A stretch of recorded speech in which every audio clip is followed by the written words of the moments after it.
All right, guys, I've got an awesome discovery, two of them actually, and I'm going to be trying an experiment on how to deal with it. And I'd really like to get your feedback because your feedback isn't going to help me right now because I'm going to take action before I can read your comments. But really, what's great about YouTube is if you guys have experience and you leave that in the comments, the next person watching that can learn something that helps them in their situation.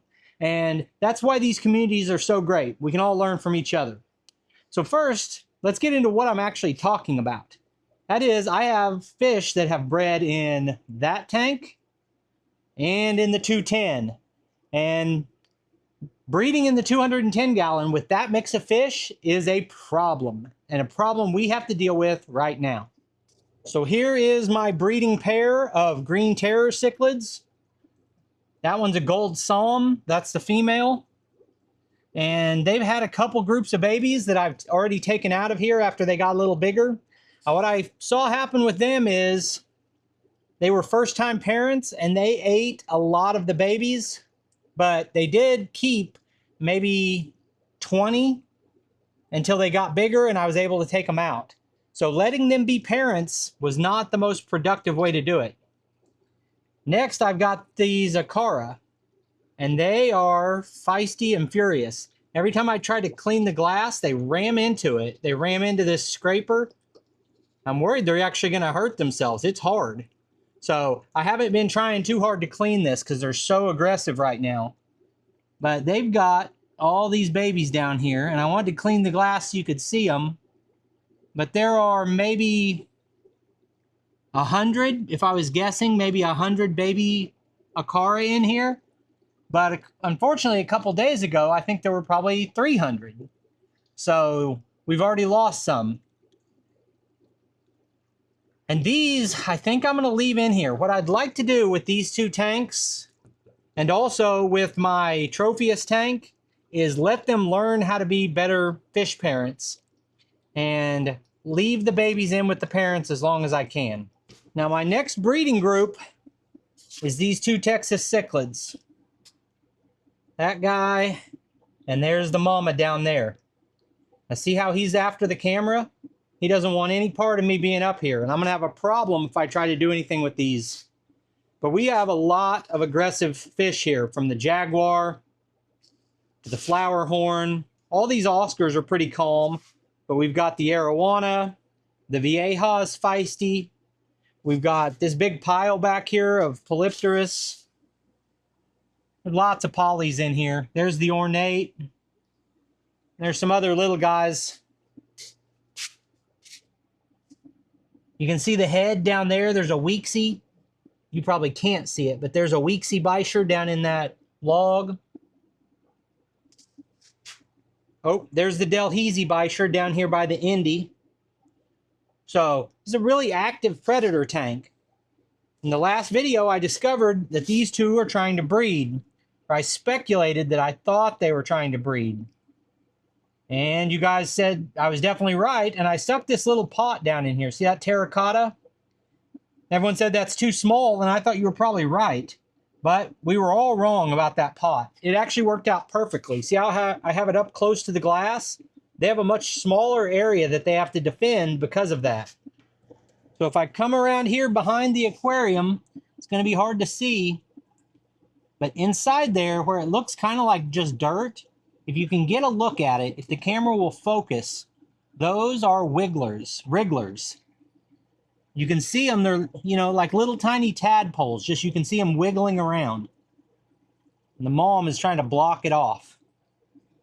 There are hundreds of baby Texas cichlids in that pot right there. And because it's right here in the corner, these guys are able to protect those eggs, those babies. I'm going to say it's probably pretty obvious what the problem here is. With this many aggressive predator fish, you know, the polypterus, they all hunt by scent and by movement. Or ambush predators active at night.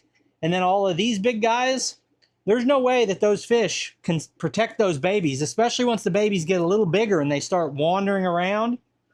Those fish are all going to get eaten if I don't do something. So what I want to do right now is feed every fish in here, get them all calm and happy and relaxed, maybe. And then I'm going to try to take some of those eggs. Now my dilemma with those eggs is, first, how do I capture them? Those two fish, those parent fish, are aggressive, and they're going to be dive bombing my arms if I reach in there. And it's not like they're going to injure me. I can deal with that.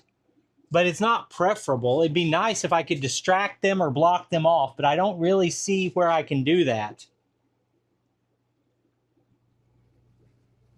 Oh, there's that other Baisher. For those of you who are following along, I showed you the Delhaize.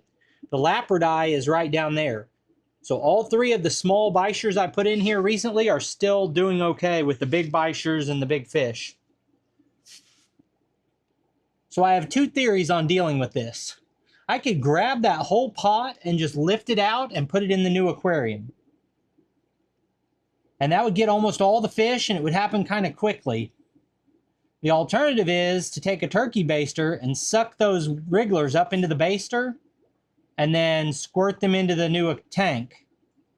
I'm trying to think about all the pros and cons of that. You know, if you think about sucking them into the baster and then spitting them out, they're tiny baby fish. That's more likely in my mind to do harm to the fish. Also, if I take all of the babies by taking the pod out, in my mind, that makes it more discouraging for the parents to want to breed again. Now, I'm thinking long-term what I want to do is set up a separate breeding tank for those two fish. But I don't have a big enough tank that I can move them into, so I'm not doing that right now. So I literally thought about making this a live stream and asking you guys in the live stream if you wanted me to remove the pot or try to reach in there with the turkey baster. Now what's going to happen either way is you're going to get live action of those fish coming after my arm. But I think I'm going to try the turkey baster method. And one reason I've decided to go with this method is it's going to allow me to test both methods because I won't get all of the eggs, and that's going to let me see what would happen if I left the eggs. So I've got this cup, I've got some water in it, and you can use an actual turkey baster from the grocery department, but this is, see how angry he's getting already? This is a Fluval special turkey baster. I don't know what else to call it.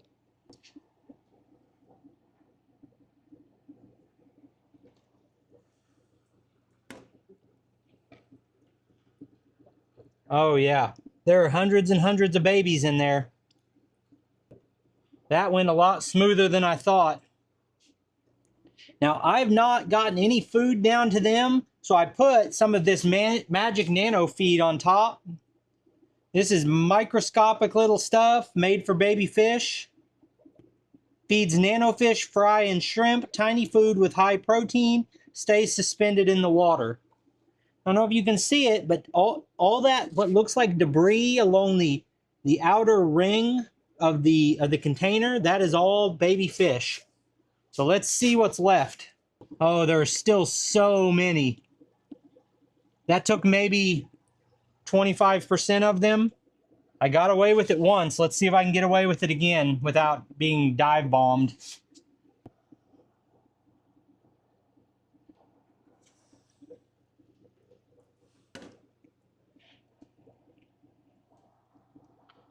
All of that is babies.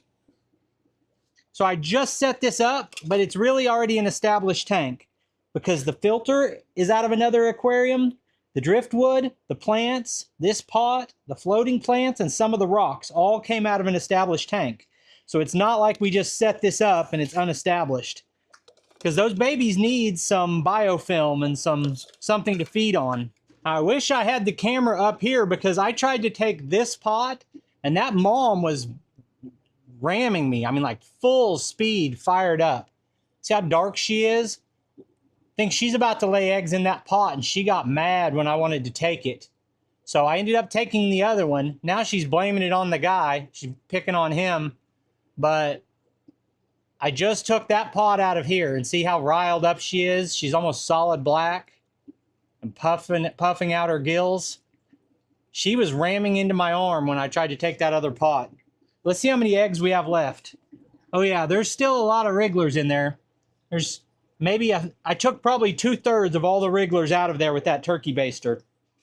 All right, I'm gonna try to set this jar down in here and then release these babies into this pot. So it's similar to where they just came from, basically.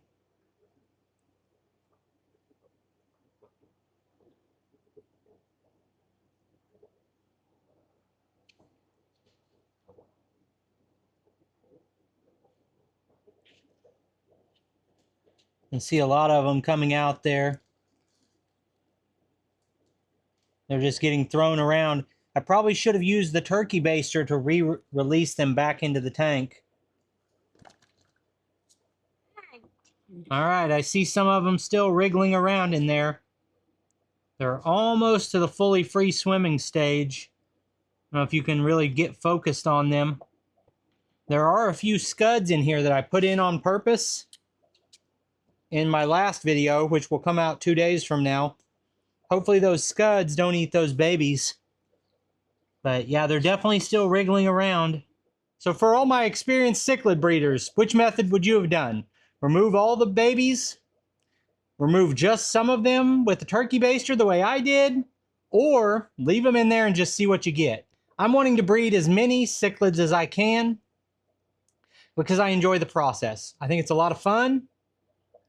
And if it works out that I can trade these for store credit or sell them to other hobbyists one at a time or whatever, I don't really care. It's a little bonus, but it's not why I do it. I do it because it's fun to watch the full life cycle of the fish and how they live, which is why I love the hobby to begin with. So let me know what you think in the comments about how I did this. I appreciate you taking time to watch the video. I'll put links on the screen to a couple more of our videos, and I'll see you next time.